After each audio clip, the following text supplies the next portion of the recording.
கவுண்டமணியின் மனைவியான சாந்தி அவர்களோட டைரி ஒன்று சமீபத்தில் அவர் கைக்கு கிடைச்சிருக்கு அப்படின்னும், அதை படித்து பார்த்துட்டே கவுண்டமணி சார் வந்து ரொம்பவே எமோஷனல் ஆகியிருக்காரு அப்படிங்கிறதும் தெரிய வந்திருக்கு.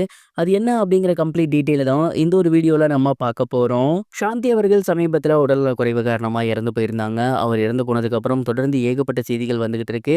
மேலும் அவங்களோட வீடையுமே இப்போ வந்து பார்த்தீங்கன்னா சுத்தப்படுத்தி வந்துட்டு இருக்காங்க. ஏன்னா ஒருத்தவங்க இறந்து போயிட்டாங்கன்னா அந்த வீடை கழுவி விடுறது, புதுசாக சுண்ணாம்பு அடித்து பெயிண்ட் அடிக்கிறது, அண்ட் இதெல்லாம் தாண்டி அவங்களுக்கு சாமி கும்பிட்றதுக்காக ரெடி பண்ணுறதுங்கிற மாதிரியான வேலைகள்லாம் போகும். அந்த மாதிரி அவங்களோட ரூமை ஃபஸ்ட்டு க்ளீன் பண்ணும்போது அவங்களோட டைரி ஒன்று கிடச்சிருக்கு. அந்த ஒரு டைரியை கவுண்டமணி சார்ட்ட கொடுத்துருக்காங்க. அண்ட் அதை திறந்து பார்க்கும்போது அதில் ஏகப்பட்ட விஷயங்கள் எழுதியிருந்திருக்காங்க. குறிப்பாக சொல்லணும் அப்படின்னா, கிட்டத்தட்ட அவங்க கவுண்டமணி சாரை எப்போ பார்த்தாங்க, அவங்களுக்குள்ள எப்படி காதல் மலர்ந்துச்சு, எப்படி கல்யாணம் நடந்துச்சு அப்படிங்கிறத எழுதியிருக்காங்க. அதை தொடர்ந்து கவுண்டமணி சாரோட பல அனுபவங்கள், இவங்களாம் வெளியே போனது அப்படின்னு இவங்களோட பர்சனல் அண்ட் ப்ரொஃபஷனல் ஃபேமிலி சம்மந்தப்பட்ட விஷயங்களை வச்சுருந்துருக்காங்க. அண்ட் கடைசியாக வந்துட்டு நிறைய விஷயங்கள், அதாவது அவங்களுக்கு உடம்பு முடியாமல் போனது, இப்போ அவங்களுக்கு உடம்பு வலி எப்படி இருக்குது அப்படிங்கிறத எழுதியிருந்திருக்காங்க.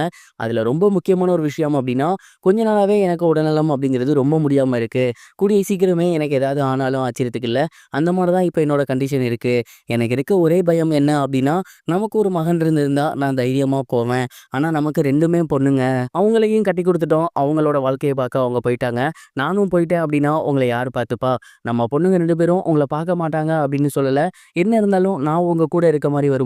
இத்தனை வருஷமா கஷ்டத்துலேயும் சரி, நம்ம சந்தோஷமா இருந்ததுலேயும் சரி 2 பேரும் ஒன்றா தான் இருந்திருக்கோம். ஒருவேளை எனக்கு எதுவும் ஒன்று ஆச்சுன்னா உங்களை தனியாக விட்டுட்டு எப்படி போகிறது அப்படிங்கிறது தான் என்னோட மிக முக்கிய ஒரு கவலையாக இருக்குது அப்படின்னு ரொம்பவே எமோஷ்னலாக அந்த ஒரு டைரியில் குறிப்பிட்டிருந்திருக்காங்க. அண்ட் மேலும் கவுண்டமணி சார் மேலே அவங்க எவ்வளோ அன்பு வச்சுருக்காங்க அப்படிங்கிறதையுமே அந்த ஒரு டைரியில் அவங்க எழுதியிருந்திருக்காங்க. இதை படித்து பார்த்துட்டு கவுண்டமணி சார் ரொம்பவே எமோஷ்னல் ஆகி கண்ணீர் விட்டுருக்காராமா. உண்மையிலேயே இவங்களோட கிரேட் லவ் ஸ்டோரி அப்படின்னு தான் சொல்லணும்.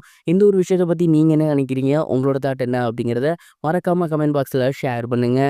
இது ஒரு புறம் இருக்க, இயக்குனர் கார்த்திக் சுப்புராஜ் அவர்களோட இயக்கத்தில் சூர்யா மீண்டும் ஒரு புதிய படம் பண்ண போறாரு அப்படிங்கிற தகவல் சமீபத்தில் கிடைச்சிருக்கு.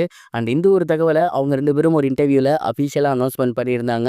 கார்த்திக் சுப்புராஜ் அவர்களோட இயக்கத்தில் ரெட்ரோ படத்தில் சூர்யா நடிச்சிருந்தாரு. அந்த படம் ரசிகர்கள் மத்தியில் மிக சூப்பரான ஒரு வரவேற்பு பெற்றிருக்கு. கிட்டத்தட்ட 100 கோடி வசூலை தாண்டி அந்த படம் நல்லபடியாக ஓடிக்கிட்டு இருக்கு.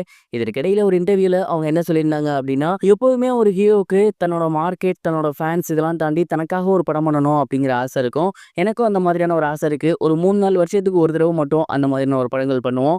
அண்ட் கார்த்திக் சுப்புராஜ் ரீசெண்டா என்கிட்ட ஒரு ஸ்டோரி சொல்லியிருக்காரு. அது ரொம்பவே சூப்பரா இருக்கு. அதை பண்ணணும் அப்படிங்கிறதுல நான் உறுதியா இருக்கேன். இன்னொரு 1 வருஷம் கழிச்சு கண்டிப்பா அந்த ப்ராஜெக்ட்ல மறுபடியும் நாங்க இணைவோம் அப்படிங்கிற மாதிரி சூர்யா சார் சொல்லியிருந்தாரு.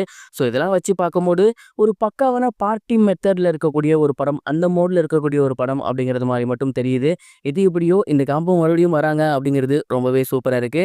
சூர்யா அவர்கள் மறுபடியும் ரொம்ப ஃபன்னான ஒரு கேரக்டர் பண்ணா நல்லா இருக்கும்னு நினைக்கிறீங்களா? மறக்காம கமெண்ட் பாக்ஸ்ல ஷேர் பண்ணுங்க.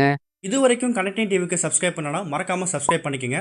உடனடி அப்டேட்ஸ் பெறுவதற்கு நோட்டிஃபிகேஷன் பெல்லையும் கிளிக் பண்ணிக்கங்க.